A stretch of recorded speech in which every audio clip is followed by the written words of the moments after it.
Hey there, welcome to the Gyro Step, a Milwaukee Bucks podcast, proudly a part of the Blue Wire Podcast Network and GSPN, and presented by our pals at Prize Picks, where you can use code EuroStep to get $50 when you play $5 for the first time, win or lose. More on them later, and what I'm feeling in baseball on the Prize Picks agenda. Although football, just a couple weeks away, we're almost back. Pretty excited for that too, but I am Ty Windish, joined, as always, by the ubiquitous Rohan Kadi. Rohan, good morning, sir. A morning pod for us again. How are you doing? I'm doing well. You've trained me well in the ways of morning pods, Ty.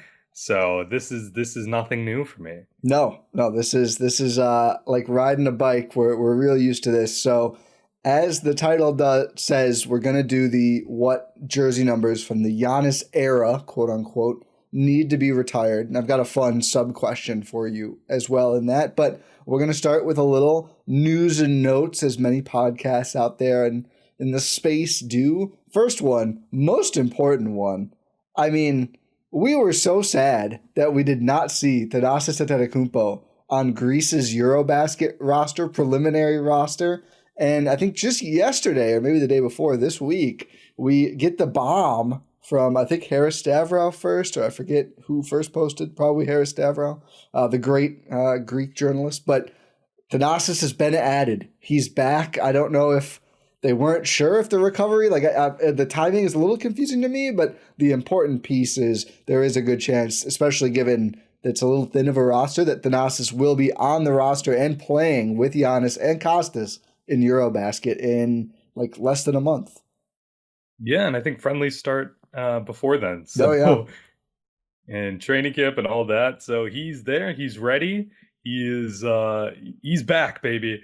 The EuroBasket account on Twitter was like every squad needs a Thanasis, and then it's just a graphic of Thanasis Antetokounmpo called up by Greece for FIBA EuroBasket 2025, and I'm like, this just mainline that, mainline that straight into my veins. It's so good. He's back. He's back. I don't know what else to say besides that he's back. Andre Jackson Jr., I hope you're renting. That's what I'll say, in addition to he's back. Because I hope your guarantee date gets pushed a little bit more. I mean, it can only get pushed so much farther. He's only got a couple months left. I think it's got the absolute deadline is like January 15th or something. He's already got it back to October, I believe. So we're getting there. It's unclear to me at this point. I don't have a strong feeling on if he will be added to the Bucks or not. I think it's been less likely since the Livingston signing, but I guess let's do that first, and then we can talk about the expectations for EuroBasket and Thanasis. Obviously, everything's got to be tempered because he is coming back off the major. It was an ACL, right? Like Achilles. That no wonder. Absolute devastating injury that he is back from, which there was question of if he would, but there probably shouldn't have been, knowing just how much of a worker Thanasis is. But do you think, and I know not hope, I know you would love him to be on the roster, but do you think he's going to be a Buck for the coming season? I think, honestly, it might depend on EuroBasket. I think they're going to wait and they're going to see. Both himself and the Bucks are going to be taking a close look at this competition, seeing what he's at. Did you see, by the way, there's a clip posted of the analysis, and it was kind of like, it's kind of sad. It's like he was talking about his injury. He's like, man, I hope I'm going to be able to walk at my brother's wedding. Like that was his first thought after it happened. I was like, oh my God, Thanasis, I feel so bad for you. That's horrible. But he was able to, and now he's back. He's playing basketball. It's awesome. It's a great story. I think that this will really depend on what happens at EuroBasket. You know who I kind of compare it to? It's a little bit of it's a different situation, but I kind of think about it like Gershon Yabusele, who kind of made a massive impact after the Olympics, and that led him to be able to have a roster spot. I don't think it's going to be to that extent, but I do think that the Bucks and Thanasis, they're going to really look at this EuroBasket and say, okay, what you got? Yeah. I mean, is this the closest we've ever been to Thanasis having a pathway to like starting at the 3 on the Milwaukee Bucks? How many threes does TA have to hit in like 5 EuroBasket games for you to beat that drum in early September? At least 5 games, he needs to hit 8 threes. That's not that many. I was hoping you'd go at least double digits. Well, I mean, it's for a starter on an NBA team. We'll see how he looks. You're right. I know a lot of 10. How about 10? 10. I think 10 is at least a better number. I was at least 2 in every game. I mean, to start is a lot, but it is their most wide open position, as we've talked about. I'm gonna start Kyle Kuzma at the 3, man. I've seen him run more recently. It's a pretty big qualification. You're not going to be able to say that for too long. That's true. I will. Well, he's got a lot of YouTube videos, so it'll be even during EuroBasket if Thanasis does get to play. Which hopefully is he putting running videos in his Substack? Not in the Substack. He sticks to the writing. He dips the pen. It's writing focused. The YouTube series is different, so that's where you can see clips. Yeah, are you grinding Kyle Kuzma? I am on all that. I haven't done episode 2 yet, but I did episode 1. He lives. I don't want to dox him, but he put the video up. Like he walked over to like one of the recognizable-ish beaches on Lake Michigan. He's just like in Milwaukee for a lot of this. He's like traveling, but then in Milwaukee. I'm like, oh, that's cool.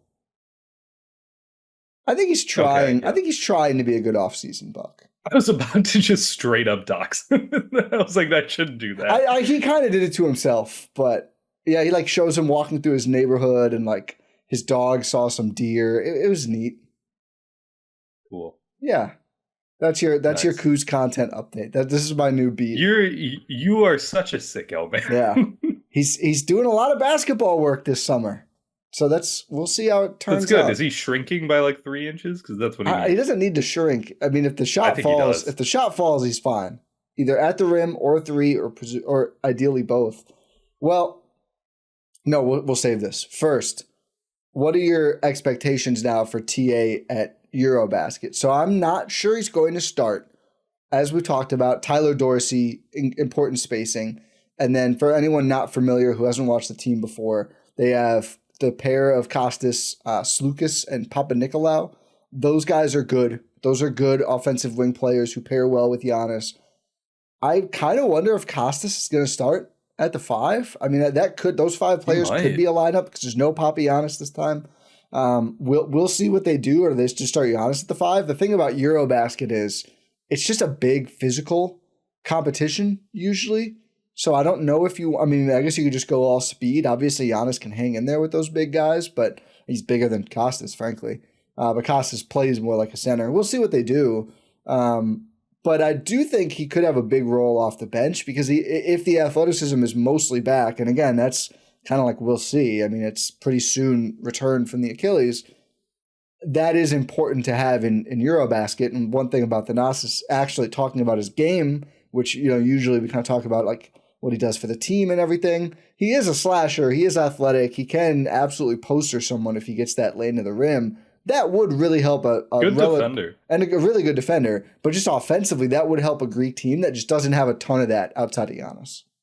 Yeah, and also it's not like the NBA game where you need to have like 4 out, 1 in. No, most teams don't. You don't need to because there's no like 3-second violations and things like that. You can play a different style of basketball. And like I said last week, you just put Giannis in a competition like that, especially with the group they have, you should be able to dominate. Yeah. But what about what do you think from TA though? Here's my TA thing. Okay. What if when he's just been,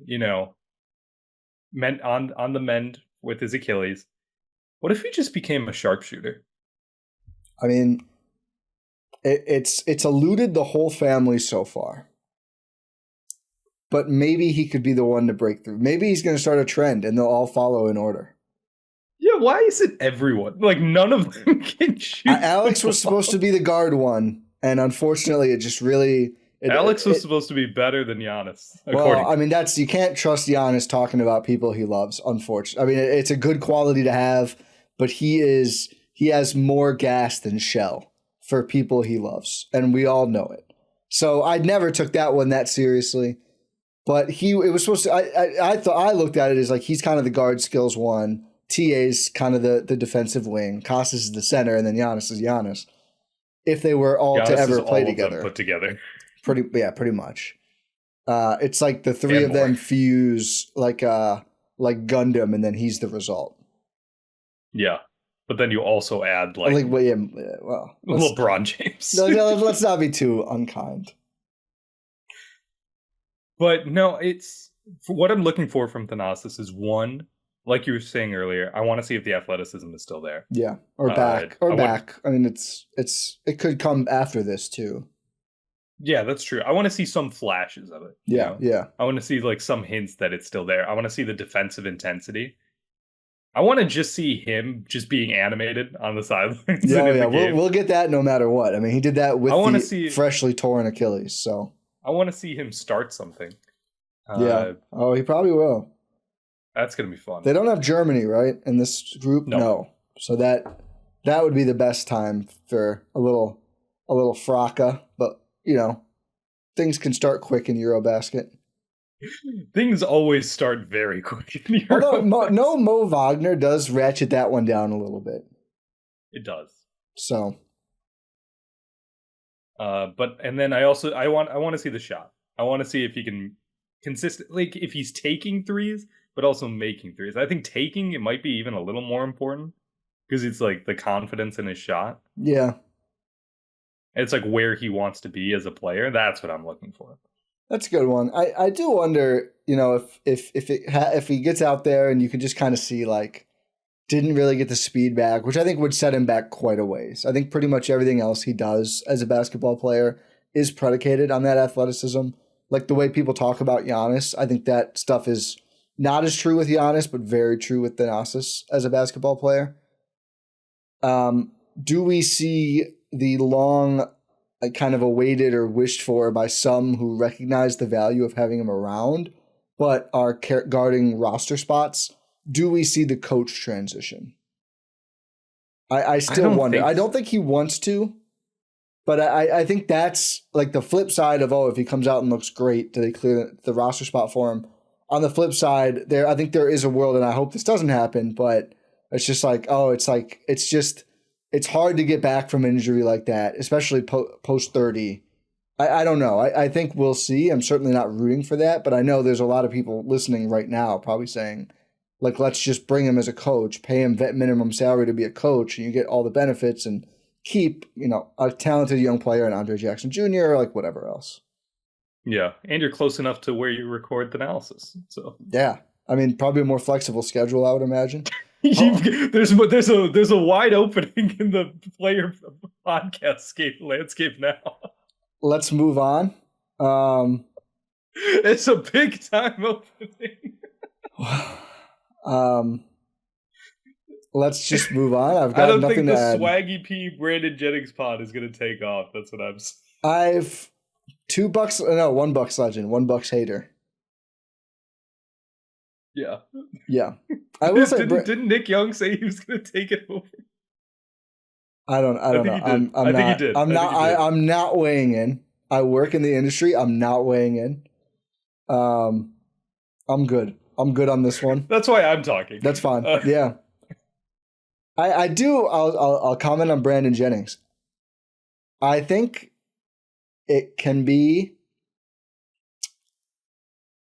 odd sometimes, but I do appreciate that he genuinely has become this like self-appointed Bucks ambassador. We do need more of that. He takes that seriously. He takes that very seriously. So I do appreciate that. I think I think people are split on Teague in that sense. I think Teague does an okay job too. I think some people are offended by the way he talks about the post-championship celebration, but I kind of get it. His thoughts on it. They didn't do anything. I think it's half about Milwaukee, half about Giannis, frankly, but yeah. Just not a Magic City guy. No. I bet he'd love the Wings. Teague did spend a lot of time in Atlanta. So those are two very different cities. A lot of time in Atlanta. But I think overall still, and he has been one of the ones, I've talked about this before, he and Draymond and some others have really stuck up for Thanasis as like an important player and presence. So I think we're actually, I feel like versus this new like player era and even coaching, like Doc getting on more shows and stuff for while he's here at least, we're getting more pro Milwaukee where it used to just be nothing. Like what, like the quote unquote old media. I think the whole new media thing is overblown, but like there was just like Boston or New York or LA or just like flat boring national. At least we're getting some Bucks propaganda now. I think Perk is on our side. Oh, all these names you're listing that are on Milwaukee's side, I'm like, oh, dang it. We got Perk is saying they're disrespecting the roster, which I agree with. I would also agree with that. But we did just talk about Thanasis is slated to be a starter. Yeah. So that's our job. That's true. But I don't know if that's respecting the roster. Oh, real quick, number changes, and then we'll do the retired numbers thing. So I want your... Ooh, first big number change, though. What? Go ahead. Chris is back to 22. Oh, yeah. What did he wear last season? I didn't even remember. It was like 25 or 24 or something, or 32 or something. Did they have a 22 leaf? Yeah, Rashawn Holmes. You couldn't have just bought the number. Chris might be cheap. You can't change mid-season. Oh, I see. Okay. Yeah, so like Rashawn Holmes couldn't change from 22. Is he still there? Else. No, he's gone. I thought they brought him back. Okay. Did they? There's no shot they brought Rashawn Holmes. I thought there was Rashawn Holmes news. There's no way. If the Wizards are signing Rashawn, I think he's cut loose. No, he's not. Yeah, he's considering Fenerbahce offer. He's done. That's also an option for Thanasis, by the way. Sorry, in terms of like, if the Bucks don't think he's viable to be on the roster, I think he might consider a EuroLeague offer. There were reports that he did. So Mark Stein of Mark Stein Substack was the one who reported, and DLLS, that like it's the Stein line. That's what the Substack. Oh, the Stein line. Well, whatever. That the Bucks were going to sign him, but then there was also a report, I think from Europe, probably Greece, that he was like considering playing for like a club that like the owner he has a relationship with. So it seems like there's just nothing been really decided yet. But yeah, glad Chris got back to 22. Makes me kind of sick to see it in the Wizards uniform. 1 year after the trade, the Kuzma Middleton trade, if he were traded and bought out, he could sign back with the Bucks. That's all I'm saying. 1 year after. Or if they traded him somewhere else and that team bought him out, which I don't see as likely, but that is also a possibility. That'd be cool too. Yeah, I agree. But good call there. I almost forgot that. Bucks number changes. Kyle Kuzma taking number 0, last worn by Damian Lillard. What are your thoughts? I think it's really funny. I've seen a lot of uproar about this. Yeah. I don't care. I really don't. Like, yeah. I love Dame. And I really appreciate his time in Milwaukee. You are not going to hear me say a bad thing about Dame's time in Milwaukee in terms of Dame as a person and as a player. I stand by that. I'm not going to say anything bad about that. He's not getting his jersey retired. No, he's not. I mean, there's literally no case for it. Exactly. So I don't really see an issue with it. No, of course not. So I think it's fine. Whatever. Like, he used to be number 0. He couldn't be because Dame was here. Now Dame's not here. He can be 0 again. Yeah, I as precious as I may be about the number 11 being worn again, the 0 was never in the conversation. What do you make, 1 or 2 All-Star teams, Dame? 2 All-Stars. 2 All-Stars. 2 All-Stars. That's good, but it's the 2 years piece, and 1 really good playoff half. The rest of the playoffs rough. Not really his fault, but just the way it went. The team didn't accomplish anything. I mean, the NBA Cup, I guess, would be the highlight of the tenure as we've talked about. But I don't think you retire a number for a good, not sensational if I remember right, NBA Cup championship game. So, like Ajax would be up for it at that point. Yeah, exactly. So yeah, you might not even make the roster. Yeah.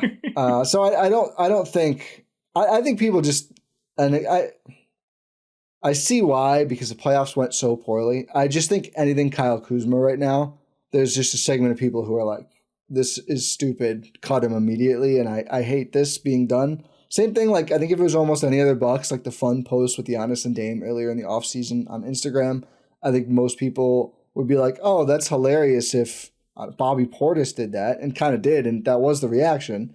And it was Kuzma's. People are like, this is so bad. This is terrible. It doesn't matter. You've been indoctrinated by his YouTube videos, Ty. I'm not indoctrinated. I don't hate him as a person. No, I don't hate him as a person either. I do hate him as a player, but that's a difference. Last time Big Kuz wore number 0, the team won a championship. That's all I'm saying. That is true. That is one data point. That is one of one. And then we had a swap-a-rooski. So Pat Connaughton traded. Chris Livingston takes number 24 and then abandons number 7, which Kevin Porter Jr. then takes. I'll go first. I'll go first. Okay. I think I'm okay if 24 is just in the rafters behind me. I understand that the Bucks are unrelated to Pat Connaughton. I don't think he's gone now. I think the statute of limitations is over. Also, I don't think we're selling them anymore, so it really doesn't matter. They're not going to come take it from me. I don't think. It's just Bucks guards come in and give me that. You can't have that blank 24. I get that he didn't accomplish enough overall to get retired. I do think there is a light precedent for it, the Blazers, and we'll have the whole combo. I guess we can kind of save it. We can kind of do it now, but I'm fine with it. And hey, if Chris Livingston wants to embody ultimate role player energy this year, I'm okay with it. And then 7 is a good number for Kevin Porter Jr. It's a cool number. I actually, for some reason, I forgot CL was wearing it before, and I was like, is that not retired? I was kind of confused. So sorry, Chris Livingston. I don't have a lot of the Utah game. It was so long ago. I don't remember the number being worn at the time. But I think it's a good number. Yeah, it's a fun number. What did KPJ wear last year? I don't know. It wasn't 77. No, that's Johnny O'Bryant. It's also Ersan. 3. 3? Okay, sure. Also George a good number, though. Also a good number. But here's the thing. I think the funniest part of this is that Chris Livingston was just waiting for Pat to be done so he could get number 20. You think every trade deadline and offseason, he was like, I heard you're going. It's cool, right? If you're gone. It's just like really? Like, I don't... Maybe CL sees Pat having a great conversation with Peter Fagan, just snaps his fingers like, damn it. They're not going to trade him. They just did another business deal. I want that number. I can't buy it from him. He's too savvy. I'm not an NBA player. No. I think that's very obvious. That's correct. You didn't have to say it like that. I was saying it to the not NBA player, not the obvious. I'm kidding. I'm kidding. You can very much say that. I don't get it. Like, why do you need to have this? Like, Chris Livingston, you barely made the roster? Yeah, well, you were unmade it and then made it back. Yeah. There is an avenue for you not making it back. Yes. He just likes the number. Maybe it's a new Bucks era for him. New contract. Yeah. I guess there's not a lot of jerseys floating out there, so it's probably not alienating too. Although the diehard CL7 fans now, they're like, oh, you can look at it as a positive. I have the old school, the retro CL jersey, or as a negative. Now my CL jersey's outdated. CL7's close to CR7, I don't get it.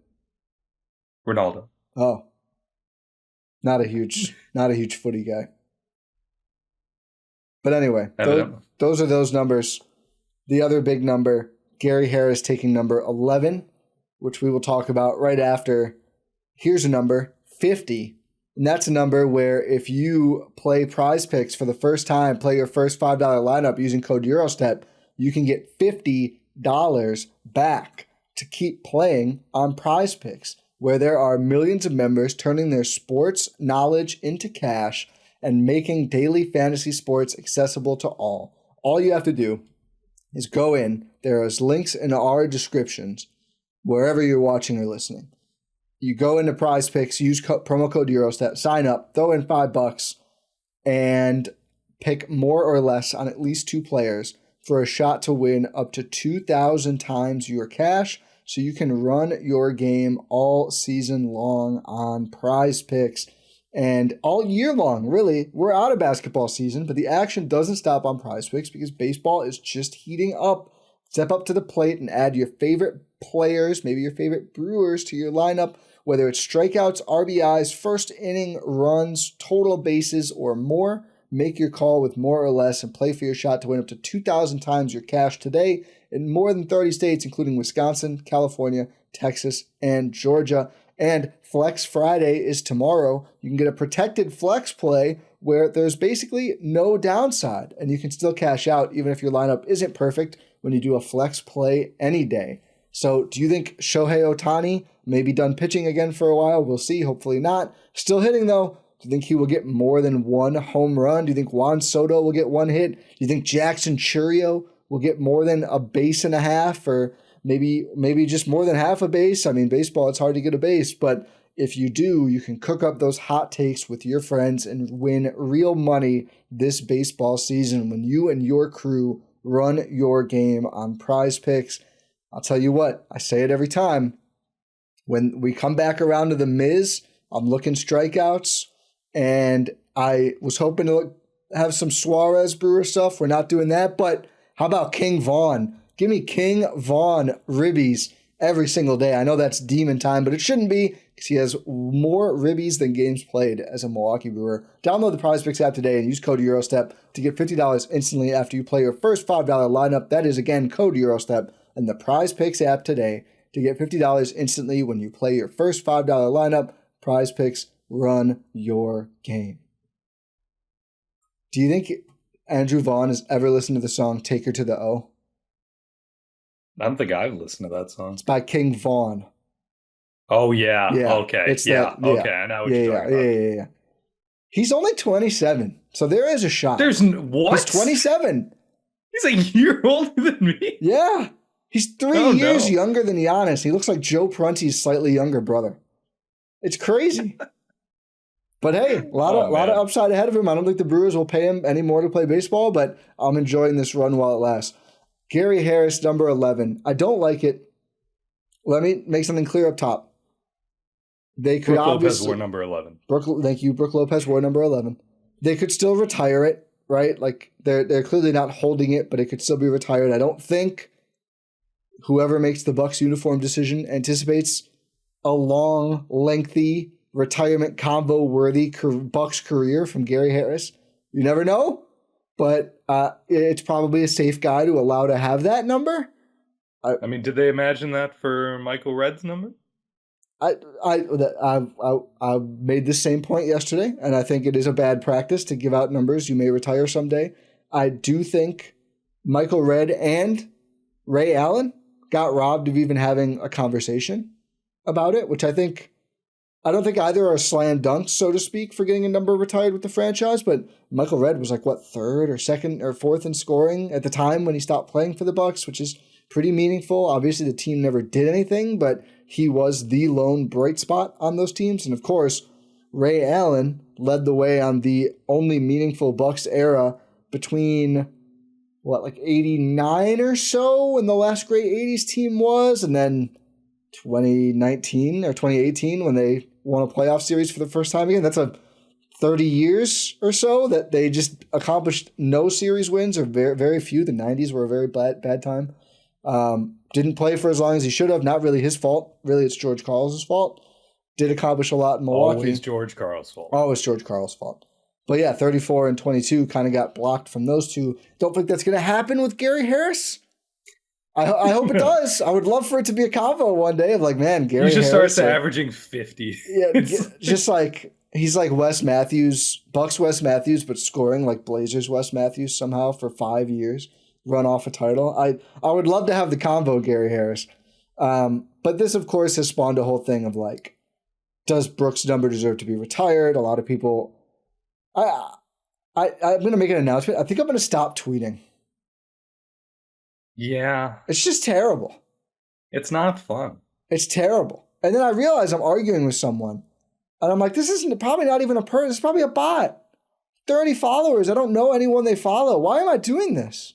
See, here's the thing, though. You can tweet, just don't argue with people. Well, it's hard for me, but I might have to do that. I might have to just do like... That's what I send it, close the app. That's what I've been trying to do, but I'm just not good at it. But then I was also like, what do I gain? What is that? What do any of us gain by doing anything? Well, I hate to ruin the people. So when we do the pod, I gain a good time talking to my buddy Rohan. We also get paid. That is true. I don't have a good time tweeting. And I don't get paid because I don't pay in to get paid, which is like a Ponzi scheme, basically. Yeah. Hey, if you give us money, you'll be able to make money. Yeah, like allegedly. No, that is what they do, but anyway. But yeah, it started a whole convo about retired numbers. I do think it's a worthy convo to have because I think 3 of the 4 that are real discussions, sorry to Pat Connaughton again, who we kind of covered already, are no longer Bucks. So presumably their Bucks accomplishments are over, at least for now. Hopefully Chris comes back. Here, let's start here. I mean, we always skip Giannis. I want to start with Giannis. Obviously, there's no debate that Giannis is 34. Giannis is getting the day he retires, I want that statue announced. Yes. I want it announced before he retires. My question is this. I want him to build it now. He should get a statue. He should. Obviously, 34 is going in the rafters in Fiserv form. When did he become raftersable by the Bucks? First MVP. That was my first thought, too. Because I just don't think... So 2019. Yeah, I don't 2020, technically, but... Yeah. No, it was in 2019. It was the 2019-20 season. No, it was 18-19. Are you serious? Yeah, that 1920 was the second one. Yeah, it was the 61 season. Oh, yes, sorry. Yeah. Sorry. So I think you're right. So this would have been the accomplishments by then. I'm not going to look at the aggregate numbers. Probably not that high. Like, you don't think he ranked that high in most Bucks categories yet. He had 6 years in, but the first 2 were 6.8 and 12.7 points per game, respectively. Does play a lot of games, though. He had an MVP, second in Defensive Player of the Year. He had 2 other top 10 MVP finishes. He had Most Improved. He had 3 All-Stars. He had a first-team All-Defense, a second-team All-Defense, 2 second-team All-NBAs, 1 first-team All-NBA, and led them to the conference finals on a 60-win team by that point. Yeah, I think I don't think there's any other answer. I mean, I think it's that year. You look at the year that Giannis was able to be on a good team and also had a good enough team around him to be able to have good accomplishments. And that's it. Like he climbed the mountaintop that year. Yeah, that was the year they were like, okay, this guy is a superstar, not an all-star. Yeah, like he averaged 27 the year before, and right, like he's second team All NBA, but he's a star. That year, it's like, okay, this guy is potentially one of the greatest to ever play the game. Yeah. I think you look at it compared to, and I think this is important context, and the Bucks have kind of deviated from this. They initially set a pretty lax standard for jersey retirement. I think it's important to go through them. Oscar Robertson, it's really carried by the championship. He had a great 70-71 year, his first year there. He was an all-star twice. He was 5th in MVP that 70-71 year, where the Bucks really just blitzed through the league. Obviously, he was not the better player on the team, and kind of slipped post-championship, which understandable. He was old, but I think pretty ironclad. I don't think anyone would really argue that one. Junior Bridgman, may he rest in peace. I think this one is a little sentimental. He was one of the great 6th men of all time. He played a long time with the Bucks. He played 10 total seasons, including 9 in a row to start his career. Averaged 14, 3.7, 2.5 assists over 711 games.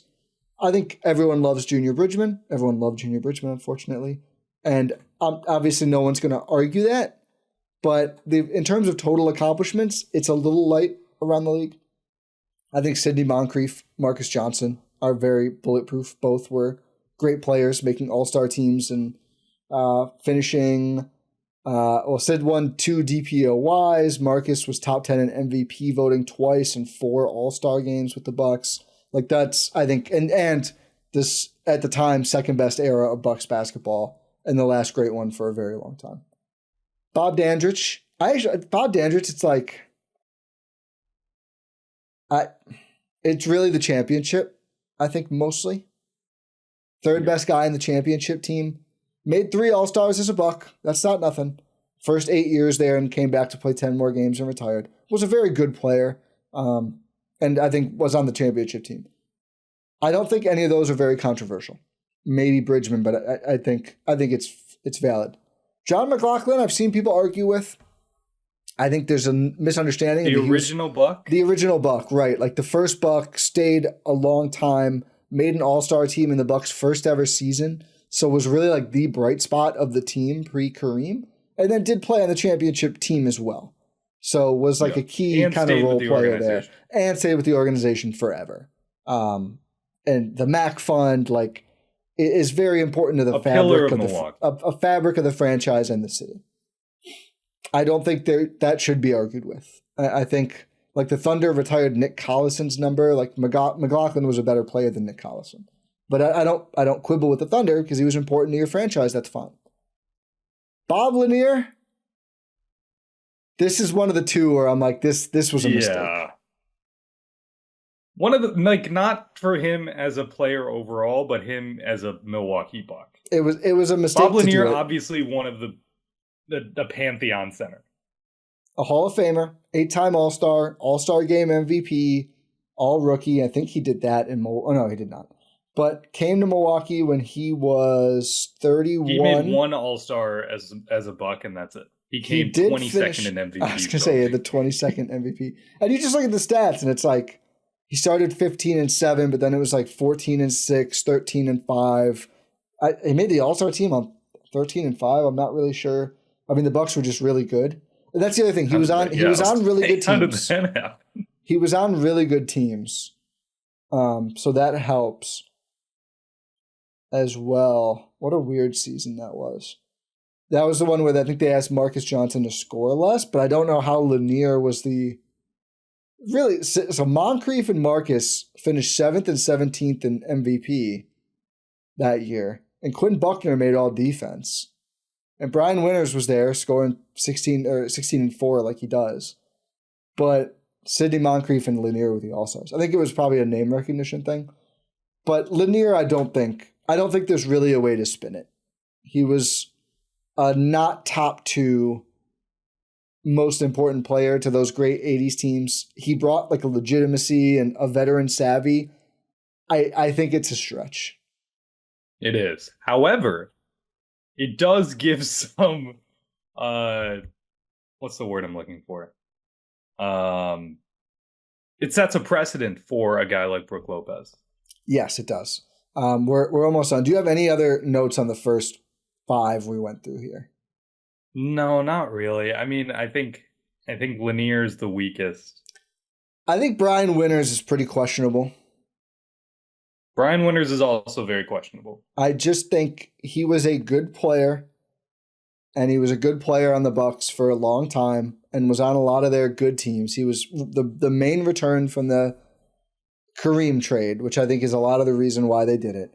And 18, 19, 19, 19, nearly 20 for the last 2 points per game. So it was like an important apex scorer on the Bucks when they needed one post-trade. But they were also bad when he was their best scorer. Like a middling team. They snuck into the playoffs 2 of those years. They did win 1 playoff series with Don Nelson, but it was a 3-gamer where they swept the Suns 2-0. And then they did lose in 7 to the Nuggets. But Marcus was there. So that was the reason why they were able to do that, and Brian Winters became a little less important on the team. So I also think Winters is a stretch. I think it was kind of like, the Kareem trade wasn't that bad. We retired a guy's number. So I don't love it. And then Kareem, 33. No. Obviously Kareem is a good one. Yeah. So should we go through and see which ones are the obvious ones from this era? Yes. First, there's two that are done. Yes. Giannis and Chris. Those two should get a joint statue. Yes. No, there should be two statues. There should be a Giannis on his own statue, and then there should be a Giannis and Chris statue. Number 1 and 2 in games played, and I think they're close to that in scoring. Oh, no, they're not close to that in scoring because of Kareem, but Chris is high on the list for a lot of categories. Yeah, hopefully he'll be able to jump higher on that list. He's third in scoring. Third in scoring. Yeah, I don't know if he's catching Kareem. No. But all over the Bucks history books, that he's not on the team to key moments. I spoke too long during the first retired number segment. I just realized. So yeah, we can leave Giannis and Chris. I think those should be agreed upon. Brook Lopez. Next, I was gonna say next is probably Drew. Oh, I disagree. No, I mean like next to talk about. Okay. I would lean no. Yeah. I would lean no.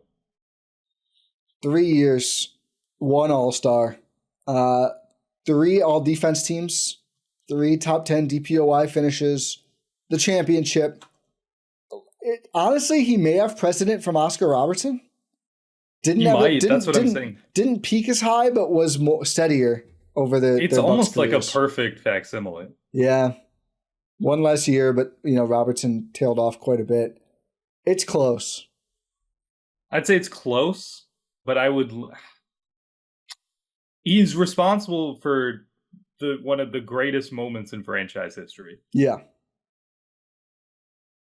He's had multiple playoff game-winning defensive plays. Yep. All-star with the Bucks.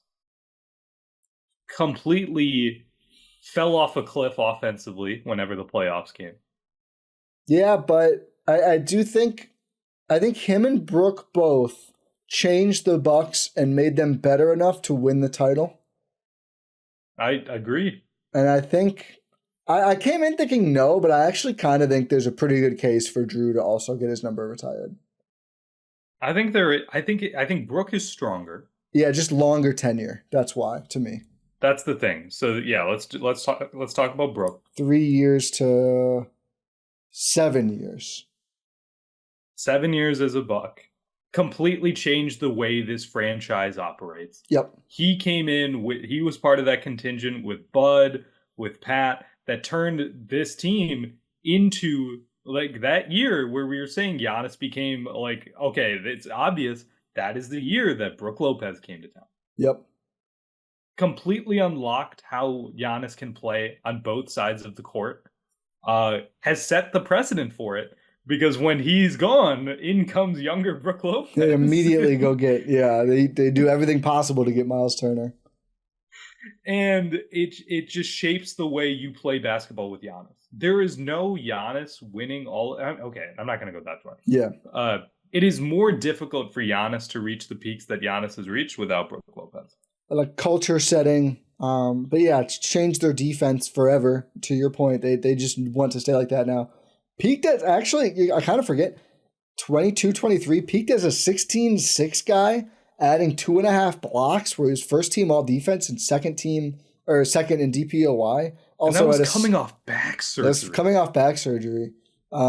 Pretty amazing season, though. I didn't realize he peaked scoring quite that high as a Buck, so obviously did not peak quite as high as Drew in terms of overall production, but I think in terms of all of like the things he accomplished over time, his place on like the block leaderboards for the franchise.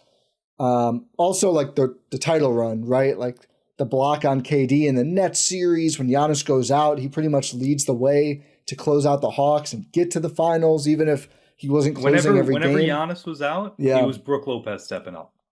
And Giannis said they should retire it. So I think his vote should count double.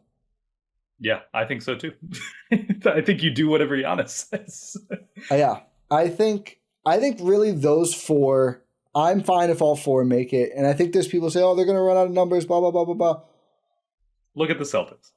Well, like the Blazers didn't run out of numbers when they retired like 7 guys from their title team. Because it turns out when you're playing Portland or Milwaukee, it's really hard to win more. And I think if our issue ends up being they've won so many titles, we're out of numbers, that's a good problem to have. Yeah. Like, we're not close to that. And I see people posting like, oh, you're acting like they won 6 titles together. No, I'm acting like they won one, which took them 50 years to do. And it feels right now like we might be lucky if it happens again in the next 50 years. So that I think it's worthy of like enshrining the team that did that. I don't celebrate what you do. Bobby Portis, they need to win another one. They need to win another one. Yeah, didn't peak as high, didn't have the individual accomplishments. A crucial part of the team. Got benched for a lot of that postseason, but came up big when they needed him in the finals. PJ Tucker just doesn't have the length, right? I mean, what started on the team? It's like, I'm not making the case. I'm just saying. Obviously, he only played 20 regular season games as a Buck. If he came in as a Buck and averaged like 20 a game, because it's like he averaged 2. Yeah, that's the thing. I was like, oh, is there like could he be considered like a CC Sabathia player? No, CC was far more. And the Brewers won't retire CC's number either. The last thing on this, we are out of time. They need to do a Ring of Honor. Yeah, absolutely. That's the best. I know Adam and Jordan have been banging this drum for years, but that's what you need to do. Yeah. You have to. Yeah. That's the way you can celebrate these guys without having like retired jersey discussions. Like Bobby Portis, obvious Ring of Honor. Should be clearly in, yes. Drew Holiday, even if he's not retired, obvious Ring of Honor. Same with Brook. If you disagree, you can't disagree that he should at least be in a Ring of Honor somewhere in the building or in the premises. Exactly. Do that and you've solved all your problems. Yeah. But there's a lot more discussion to come, I guess. Yeah. Let's see. If Gary Harris comes out here and if he wins MVP, I'm sorry, Brook Lopez. Can you imagine a world where Gary Harris is the 2025-26 Kia MVP award goes to Gary Harris? 46-6 on the way to the Bucks 75-7 record. I think if he averaged 25, they might be like, what happened here? And just give him MVP. He might win Most Improved. Would he be the oldest Most Improved winner? Probably. I'd have to look at the history. But he'd be up there. It's usually younger players. I don't think anyone in their 30s is one Most Improved player. Yeah, I mean, I hate how the award works. They should ban second-year players, but that's a conversation for another time. I agree. But this has been a fun talk. We are unfortunately out of time. Daryl Armstrong, age 30. Sorry. Go ahead. Oh, wow. Okay. Go off, Daryl Armstrong. Clippers? Orlando. Who's the Daryl I'm thinking of on the Clippers? Clipper Daryl. Doesn't matter. Clipper Daryl, yeah. Thank you for listening to this episode of the Gyro Step here on Blue Wire and GSPN, presented by our wonderful, amazing friends over at Prize Picks. Make sure you check out the link in our description for all that info, and make sure you subscribe wherever you're listening to or watching this podcast, whether that's your podcast platform of choice or on YouTube. Leave a 5-star rating and review, pod platform of choice. Engage in the comments on YouTube. Pod random, and we'll talk to you next time.